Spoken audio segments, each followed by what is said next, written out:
Teman-teman, sadar nggak? Kamu tuh cuma butuh bebas. Bebas seperti apa yang saya maksud? Ini seru, kita bahas yuk. Selamat datang hari yang indah. Terima kasih.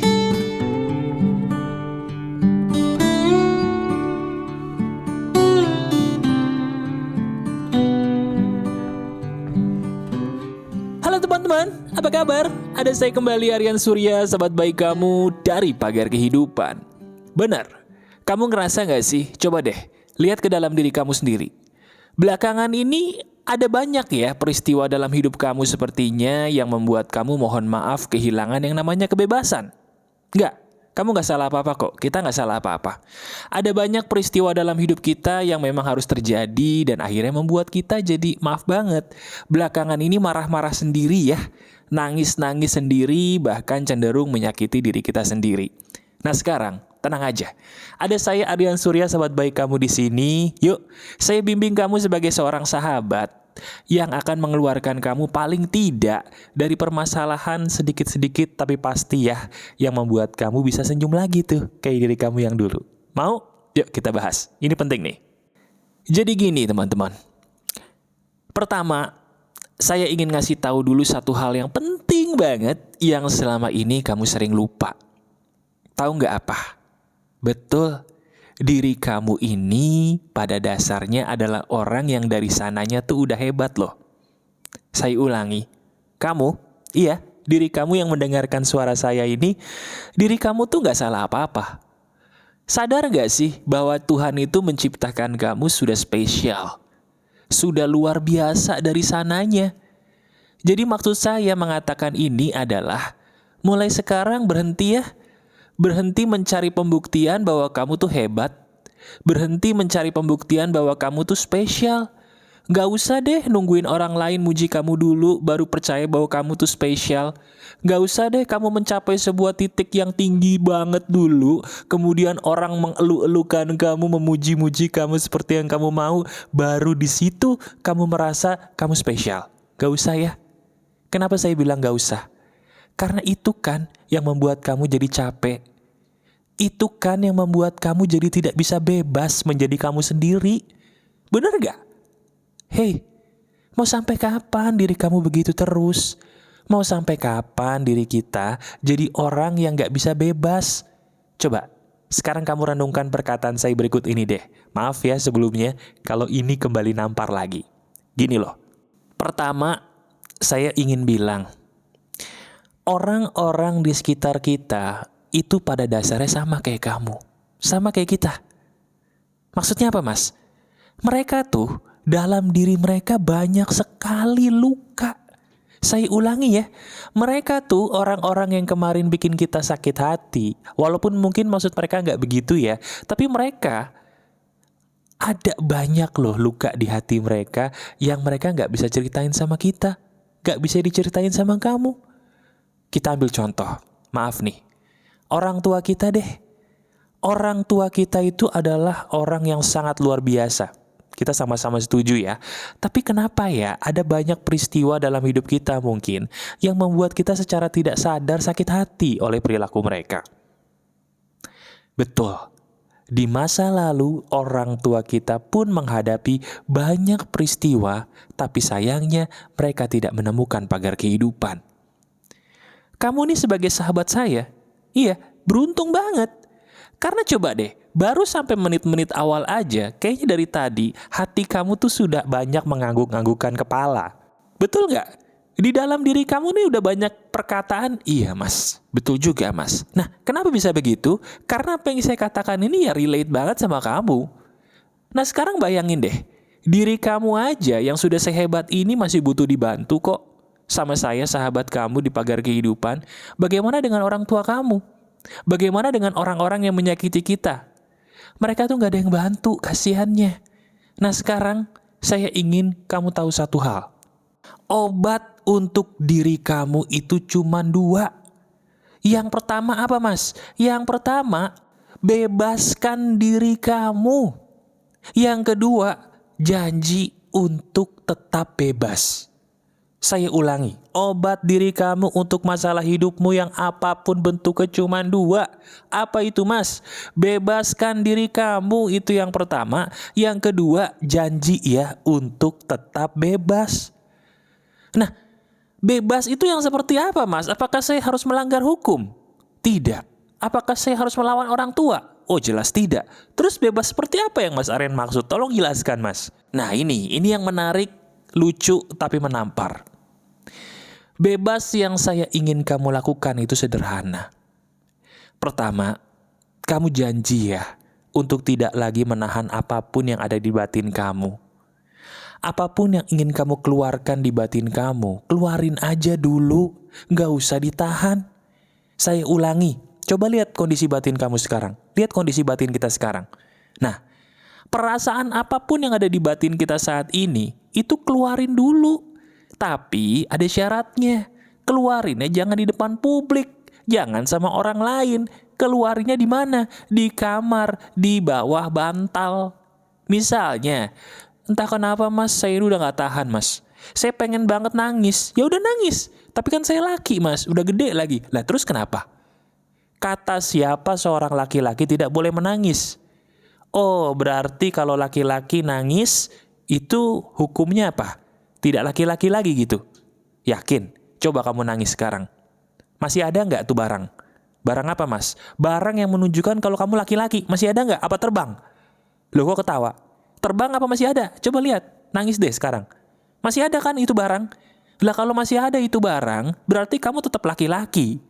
Kenapa jadi marah? Kenapa jadi males buat nangis? Gengsi. Itu dia. Gengsi. Takut dianggap tidak laki-laki lagi. Itulah sebabnya, mohon maaf, kata orang bener, laki-laki cenderung umurnya lebih pendek daripada perempuan. Kenapa? Karena laki-laki kalau mau berekspresi banyak kata tapinya. Bener nggak? Lah, itu dia. Gimana bisa bebas kalau yang pertama aja kita sering melanggar. Harusnya nangis gengsi. Harusnya marah, marahnya sama orang. Gak boleh ya. Sekarang saya ajarin. Praktekin deh. Pertama, ayo coba kamu masuk kamar. Ya. Atau nanti praktekin deh ketika diri kamu mau tidur ya. Ini penting banget. Di atas bantal. Biasanya di saat kita sebelum tidur, itu adalah saat-saat atau momen yang paling jujur bagi kita sendiri. Betul gak? Saya ulangi. Di atas kasur, ketika kepala kita sudah di atas bantal tuh, bener kan di saat itu adalah saat yang paling jujur, di mana kita tuh ya udah perasaan sesungguhnya keluar aja gitu. Kalau pengen nangis ya tiba-tiba muncul sedih. Kalau pengen marah ya tiba-tiba muncul marah. Kalau kecewa ya muncul aja rasa kecewa yang tiba-tiba muncul. Nah itu semua kamu ekspresikan. Ketika pengen nangis, nangislah di atas bantal. Kalau pengen teriak, teriaklah tapi mulutmu ditutup bantal supaya orang lain gak usah dengar. Keluarin sekeluar-keluarnya, teriaklah sekencang-kencangnya, nangislah sehebat-hebatnya. Itu perlu, itu proses menuju kebebasan sejati. Dicoba. Coba deh, ya. Nah, mas, tapi kalau kita nangis bukannya makin sedih? Ngaco. Orang yang berpendapat ketika kita nangis itu makin sedih, itu ngaco banget. Kenapa? Orang itu pasti belum pernah nangis tuh. Ataupun kalau pernah, nangisnya belum tuntas, sudah keburu dipotong. Makanya saya bilang, coba kalau kamu pengen nangis, nangislah sehebat-hebatnya. Nanti rasanya pasti plong banget. Bukannya malah sedih, malah ngeplong. Cepet move on. Itu loh, itu obat move on yang paling sejati. Yaitu apa? Berekspresi sesuai dengan hati apa adanya. Pengen nangis ya nangis, pengen teriak ya teriak, pengen marah ya marah. Tapi jangan ngelibatin orang lain. Di ruangan khusus atau paling tidak, paling enak di atas bantal. Dicoba ya. Itu yang pertama, langkah menuju kebebasan sejati. Setuju gak? Yang kedua, kalau kamu praktekin, yang pertama itu udah bikin plong. Udah enak banget mas. Nah ini yang kedua nih. Langkah menuju kebebasan yang kedua adalah betul sekali. Diri kamu itu cuman butuh diyakinkan bahwa saya tuh spesial loh. Saya ulangi. Langkah kedua adalah cuman sepele. Kamu tuh, iya, diri kamu cuman butuh diyakinkan bahwa saya ini spesial loh. Coba, betul nggak?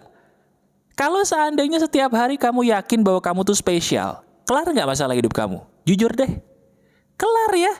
Bener nggak? Kenapa sih kok rasanya kalau baru putus cinta, ini masalah percintaan dulu ya, kenapa kalau baru putus cinta tuh kayaknya move on-nya susah? Karena di saat itu kamu kayaknya mulai berkurang rasa percaya bahwa saya tuh spesial. Oh, saya diputusin, saya diselingkuhin karena saya itu nggak spesial, mas. Akhirnya apa? Kamu yakin nggak spesial? Move on-nya lama deh, betul? Baru di PHK, kenapa move on-nya lama? Karena apa? Karena saya di PHK, saya tidak spesial, mas. Saya gagal jadi seorang suami. Saya gagal menjadi seorang istri. Saya gagal jadi seorang orang tua. Saya gagal jadi seorang anak. Wah, nyalahin diri sendiri seolah-olah betul itu semua salah kita. Akhirnya apa? Move on-nya lama. Di saat kita lama move on, di saat itu kita merasa bahwa kita tidak spesial lagi. Betul apa betul? Coba renungkan. Nah, sekarang ada terapinya kok buat menyembuhkan kamu. Caranya gimana? Yuk, praktekin. Sekarang kita akan praktek nih seperti biasa, ya. Kalau pagar kehidupan, prakteknya itu wajib pakai cermin. Coba cari cermin atau selfie dulu, yuk. Praktek bentar doang kok, ini gampang, ya. Sudah? Sudah di depan cermin atau selfie bentar? Nah, sekarang sambil kamu melihat wajahmu seperti biasa, kamu paksakan diri kamu senyum. Ayo sambil lihat wajah kita tuh di cermin yang cantik, yang ganteng. Ayo senyum dulu bibirnya yuk. Lah kok nggak senyum itu, maksa senyumnya. Ayo senyum lebar dong, senyum ayo. Nah bagus. Sambil senyum kamu katakan satu kalimat ajaib dengan suara yang terdengar telingamu sendiri. Gimana mas? Kamu katakan begini. Ternyata saya spesial banget ya. Saya suka sama diri saya yang ini. Ulangi lagi. Ternyata saya spesial banget ya. Saya suka dengan diri saya yang ini. Ulangi lagi. Ternyata saya spesial banget ya. Saya suka banget dengan diri saya yang ini. Ulangi lagi terakhir ya. Bareng-bareng nih. Ternyata saya spesial banget ya. Saya suka banget dengan diri saya yang ini. Coba. Yang tadinya senyumnya dipaksa, sekarang senyumnya jadi benar-benar natural. Kok bisa ya mas? Kenapa ketika saya mengatakan kalimat yang sederhana ini, kok saya jadi senyum beneran mas? Kenapa? Karena itu lagi yang kamu butuhin. Sadar nggak sih? Coba deh, kamu praktekin 2 hal sederhana ini aja setiap hari, kamu sadar nggak jadi manusia bebas? Sadar nggak sih, apalagi kalau kamu praktekin ini sambil kamu nonton video saya yang lain satu persatu. Wah, itu rasanya bebas bukan main. Ya, jadi diri kamu beruntung ya, diri kita beruntung karena kita diizinkan Tuhan untuk saling bertemu di pagar kehidupan. Dan sekarang kita coba maafin orang yuk, terutama orang-orang yang mungkin maaf banget nggak dikasih izin sama Tuhan untuk ketemu pagar kehidupan. Orang-orang yang lebih tua dari kita tuh, yang dulu belum ketemu pagar kehidupan, ya gimana mereka bisa sembuh ya? Nah kita nih yang udah dikasih kesempatan sama Tuhan untuk sembuh melalui video ini, yuk kita toleransi deh. Kita maafin yuk orang-orang yang nyakitin kita. Kita praktekin aja apa yang diajarkan sama saya di pagar kehidupan. Insya Allah seizin Tuhan hidup kita membaik. Betul nggak? Bener kan? Rasanya luar biasa ya. Selamat ya, kamu beruntung menemukan video ini. Praktekkan video ini setiap hari, tonton berulang kali video ini, dan seperti biasa, yuk klik jempol ke atasnya dulu kalau kamu suka banget sama video ini. Sudah? Terima kasih ya jempol ke atasnya, berkah selalu buat kamu. Masih ada saya, Aryan Surya, sahabat baik kamu selalu dari pagar kehidupan. Tetap keep the spirit, keep sharing, and keep loving. Bye-bye.